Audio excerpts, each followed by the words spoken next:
Hi, my name is Esmeralda, and today I'll be talking to you about K-pop music. K-pop music is originated from South Korea, and about 29.4% of Americans listen to it since 2019. So, you may be asking why I'm talking to you about K-pop music today and why it would be informative to learn about K-pop. Well, K-pop music is more than just an average music genre to listen to. Well, and in fact, about half of the K-pop listeners struggle or are dealing with mental health. Mental health is something people struggle with in their lives. And a lot of people go to therapy or they struggle alone. Others, and myself, struggle alone, and I decided to listen to music, especially K-pop. I struggle with depression and being bullied all my life. Some reasons, because I didn't feel that I could be capable of being loved. I didn't find K-pop music until 2018, which is when I decided to listen to BTS. BTS is one of the most famous K-pop groups right now, so you should definitely look it up if you don't know who I'm talking about. I started listening to their music and translating their words to English to understand what they talked about. I later found out that they talked about what I was dealing with, which was mental health, depression, bullying, and self-harm. BTS taught me and many others to love myself and speak myself.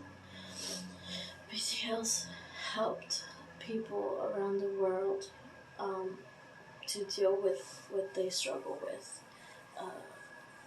For example, they are spokespersons now after they released their albums Speak Yourself and Love Yourself in 2018. So now they are spokespersons for the UNICEF, or the United Nations of Children Fund. Many artists like BTS decided to speak out about mental health and to let people know they're not alone with their struggles. Mental health, again, is a serious issue to talk about and to try to cope with. So many listeners of K-pop struggle with it, so then they choose to connect to their music. And some of the reasons that people use K-pop to get to their getaway or their escape to the music is to dance with their videos, to listen to the songs, and even learn Korean. I myself am learning the language right now, and I choose to connect with the music and to the idols because they are so much like us. People who listen to K-pop music dedicate half of their lives, or with their lives that they spend most of, coping and struggling with their struggles and with mental health, and they decide to support K-pop music and the idols in South Korea. Also because the idols of the groups are the same as us. They speak out about what they struggled with in life before they became and are still dealing with right now. Some examples of those idols would be Suga and Park Jimin from BTS, and a solo artist that I really enjoy listening to, which is Lee Hi. They all and much more have spoke out about their depression or mental illness or their mental health, about how they struggle with and try to cope with. Then they choose to connect with their writing and with their fan base. I think it's really awesome that they tell their fans that they are similar to them, because it makes them feel that we are not alone in this struggle.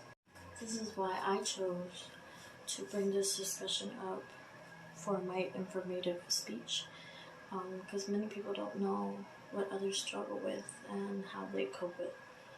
This is one way to cope with your struggles, and it's actually really helpful to many, especially me. People who I like to call born from a boombox are people who wake up and sleep with music, who listen to music every day, and I've been one of those. Choose my music to cope with what I go through and others like myself. So I encourage y'all to speak up about your mental health or whatever you struggle with, and let others know, because you never walk alone. You're never alone in this, because others are the same way. So, thank y'all for listening.